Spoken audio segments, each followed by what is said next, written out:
Hello viewers, আশা করি আপনারা সবাই ভালো আছেন, সুন্দর সুস্থ আছেন।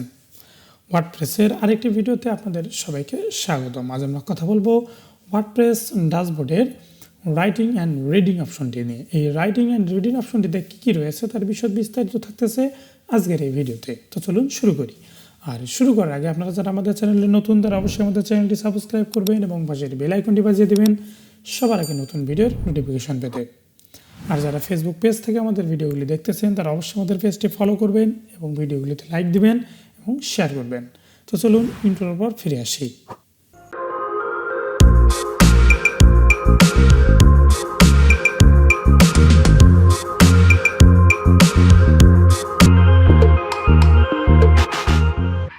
তো ভিউয়ার্স, আপনারা আপনাদের ওয়ার্ডপ্রেসের ড্যাশবোর্ডে লগ ইন করে নেবেন। লগ ইন করে নেওয়ার পর একদম শেষে সেটিংস অপশনটিতে আসবেন। সেটিংস অপশনটি থেকে আপনারা রাইটিং অপশনটি পাবেন, যেটি হচ্ছে সেটিংসের সাব অপশন। ঠিক আছে, তো যারা আমাদের ভিডিওগুলি নতুন দেখতেছেন তারা হয়তো বুঝতেছেন না শেষের দিকে এসে, তাই আপনাদেরকে বলবো যে আপনারা প্রথম থেকে কন্টিনিউ করুন, তাহলে বুঝতে পারবেন। ঠিক আছে, আর যারা রয়েছেন, যারা কন্টিনিউ করতেছেন তারা সবাই ক্লিয়ার রয়েছেন। তো রাইটিং অপশনটির কাজ হচ্ছে, এখানে দেখুন যে রাইটিং অপশনটির কাজ হচ্ছে আপনি আপনার ওয়েবসাইটে যে পোস্টগুলো রয়েছে এই পোস্টগুলো কীভাবে দেখাবেন, কী অপশনে রাখবেন, এই ইটিসি বিষয়গুলো। তো প্রথমেই যে অপশনটি রয়েছে এখানে ডিফল্ট পোস্ট ক্যাটাগরি, অর্থাৎ আপনার ওয়েবসাইটে যদি আপনি কোনো পোস্ট করেন এবং সেই পোস্টের আন্ডারে যদি কোনো ক্যাটাগরি সিলেক্ট না করেন, তাহলে সেই পোস্টে কোন ক্যাটাগরির আন্ডারে পাবলিশ হবে সেটি মূলত এইখান থেকে সিলেক্ট করতে বলতেছে। তো দেখুন আমরা যেহেতু এখনও কোনো ক্যাটাগরি ক্রিয়েট করিনি তাই নেই, তাই এখানে ডিফল্ট আনক্যাটাগরাইজ রয়েছে। তাই আপনারাও এখানে আনক্যাটাগরাইজেই দিয়ে রাখবেন যদি বাইসেস কোনো ক্যাটাগরি মিস্টেক করে থাকেন। ঠিক আছে, এবং তারপর এখানে বলছে যে ডিফল্ট পোস্ট ফরম্যাটটা কেমন হবে। ডিফল্ট পোস্ট ফরম্যাট এখানে অনেক অপশন রয়েছে, site, chart, gallery, link, image, etc. তবে এখানে স্ট্যান্ডার্ড মোডটাই বেস্ট, এইটাই থাকবে, এখানে চেঞ্জ করার কোনো প্রয়োজন নেই। তারপরে যে অপশন রয়েছে পোস্ট বাই ইমেইল। ঠিক আছে, যদি আপনাদের কোনো ইমেইল সার্ভার নেওয়া থাকে তাহলে আপনি এখানে আপনার সেই ইমেইল সার্ভারটি অ্যাড করে দিতে পারেন। এরপরে এখানে দেখুন যে ডিফল্ট মেইল ক্যাটাগরি, ওই মেইল ক্যাটাগরি সেম কথা, এই অপশনই রয়েছে এখানে রাইডিংয়ে, এই এতটুকুই অপশন। তো এরপর হচ্ছে রিডিং অপশন। এই রিডিং অপশনটিতে আসলে আপনারা যা প্রথম যে অপশনটি পাবেন সেই অপশনটি হচ্ছে ইওর হোম পেজ ডিসপ্লে, অর্থাৎ আপনি ওয়েবসাইটটি যে ডিসপ্লে করবেন অ্যাজ এ কাস্টমার বা ইউজারের কাছে, তারা আসলে কি কেমন দেখবে সেইটা এখান থেকে সিলেক্ট করতে পারবেন। যদি বলেন যে ইওর লেটেস্ট পোস্ট থাকবে, তার মানে এটা সিলেক্ট থাকলে আপনার ওয়েবসাইটে যে পোস্টগুলো পাবলিশ হবে তার লেটেস্ট পোস্টগুলো হোম পেজে আসবে। আর যদি আপনি বলেন যে না, এই স্ট্যাটিক পেজ সিলেক্ট বিলো, অর্থাৎ আমাদের এখানে লেটেস্ট পোস্ট আসবে না, আমি এখান থেকে যে পেজটি সিলেক্ট করে রাখবো সেইটিও প্রথমে আসবে। ঠিক আছে, যেমন ধরেন যদি আমরা হোম পেজে, সেটি এখন হোম পেজে দেখাবেন না পোস্ট পেজে দেখাবেন সেটা দেখেন। যদি পোস্ট পেজে যান এটা সিলেক্ট করে দিয়ে রাখেন প্রাইভেসি পলিসি, তাহলে প্রতিটা পোস্ট ক্লিক করবে মানুষ গিয়ে প্রাইভেসি পলিসি দেখবে, কোনো পোস্ট দেখতে পাবে না। ঠিক আছে, আবার যদি স্যাম্পল পেজ দিয়ে রাখেন পোস্ট পেজে ক্লিক করে মাত্রই স্যাম্পল পেজে যাবে, তাই এটা সিলেক্ট করার প্রয়োজনই নেই, এগুলো এরকমই থাকবে। ঠিক আছে, হোম পেজে যদি যান, হোম পেজে যদি আপনি এখানে প্রাইভেসি পলিসি দেন, দিয়ে যদি এখানে একটু সেভ করে দেন, দেখেন আপনাদেরকে একটু দেখাই, সেভ হয়ে গেছে। যদি আমরা এখান থেকে এখন রিলোড করি তাহলে দেখুন আমাদের ওয়েবসাইটে কিচ্ছু নেই।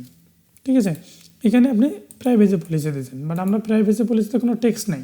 প্রাইভেসি পলিসিতে টেক্সট থাকলে তাহলে এই টেক্সটটা এখানে আসতো।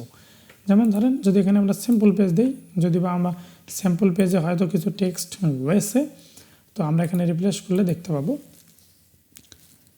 আমাদের স্যাম্পল পেজেও কোনো টেক্সট নেই, এই কারণে ওখানে কিছুই আসলো না। ঠিক আছে, তো এখানে আসলে কিছুই সিলেক্ট করা যাবে না, এই দুটো যেরকম আছে এরকমই থাকবে, এখানে থাকবে ইওর লেটেস্ট পোস্ট, এরকম থাকবে। ঠিক আছে, তারপর হচ্ছে এখানে ব্লগ পার পেজে কতটা করে পোস্ট শো করবে, এখান থেকে আপনি কাউন্ট করে দিতে পারেন 10টা, 15টা, 20টা। তারপর এখানে এইটা হচ্ছে যে আপনার পোস্টগুলো যে স্টেপ বাই স্টেপ শো করবে, শো করার পর ধরেন যে 10টা পোস্ট শো করলো, এখন আপনার ওয়েবসাইটে 20টা পোস্ট রয়েছে, তাহলে তো এখন 11 নম্বর পেজ পোস্টে আপনাকে দেখতে হবে। সেটা দেখতে গেলে যে নিচে 1, 2, 3, 4 করে একটা লাইন থাকে, সেই লাইনটা যেটা রয়েছে সেইটা আপনি এখান থেকে সিলেক্ট করতে পারবেন।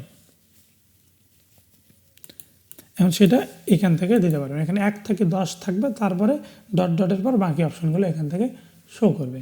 এটি হচ্ছে সেই অপশনটি।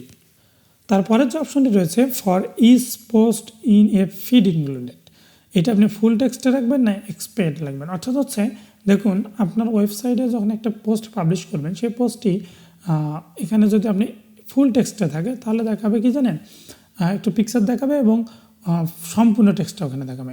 তার সেজন্য আপনি চাইলে এখানে একটা পোস্ট থাকবে, সেই পোস্টের আন্ডারে একটা শিরোনামটুকু দিয়ে আপনি রাখতে পারেন, ঠিক আছে। তবে এটা আপনি যখন ওয়েবসাইটে কমপ্লিট করবেন সেইটার উপর বেসিস করে কোনটা গেলে সুন্দর দেখা যাচ্ছে সেইটার উপর এগুলো সিলেক্ট করা প্রয়োজন। এবং তারপর রয়েছে সার্চ ইঞ্জিন ভিজিবিলিটি। আসলে আমরা এখানে লোকাল হোস্টে কাজ করতেছি, সেক্ষেত্রে এটা ইনেবল থাকলো কি ডিসেবল থাকলো এটা কোনো ম্যাটার নয়। কিন্তু আপনি যখন আপনার ওয়েবসাইটটিকে হোস্টিং করবেন তখন এটাকে ইনেবল করে দেবেন, ঠিক আছে। কারণ এটাতে আপনি এতে বোঝাচ্ছে যে আপনার ওয়েবসাইটটি সার্চ ইঞ্জিনে মানে ইনেবল থাকবে, ঠিক আছে। তাই বলে ইনেবল এইভাবে নয় আবার যে আপনার গুগলে সার্চ করলে পাওয়া যাবে তা নয়, ঠিক আছে। আপনার গুগলে সাবমিশন করতে হবে, ইন্ডেক্সিং হবে, তারপর এই অপশনটি অন থাকলেই মূলত ওখানে যাবে। আবার যদি এটা অফ থাকে সেক্ষেত্রে হবে না, এই হচ্ছে বিষয়। তো তারপর এটাকে সেভ দিয়ে দেবেন। এখন যদি আমরা এখানে রিফ্রেশ করি দেখুন আমাদের এখানে আবারও অপশনগুলো চলে আসছে এই পেজটা সিলেক্ট করার কারণে। তো ভিউয়ার্স, আমি আশা করি আপনাদেরকে বোঝাতে পেরেছি যে রাইটিং অ্যান্ড রিডিং অপশনগুলোর কাছ থেকেই। তারপরে যদি আপনি কোনো অপশন কোনো অংশ যদি বুঝতে না পারেন তাহলে অবশ্যই আমাদের ভিডিও নিচে কমেন্ট করে জানান, খুব শীঘ্রই আমি আপনার সমস্যাটির সমাধান করে দেবো ইনশাল্লাহ। তো আজ পর্যন্তই দেখা হচ্ছে নতুন ভিডিওতে নতুন কোনো অপশনটি নিয়ে। তো সবাই সে বন্ধু ভালো থাকুন, টাটা, বাই বাই।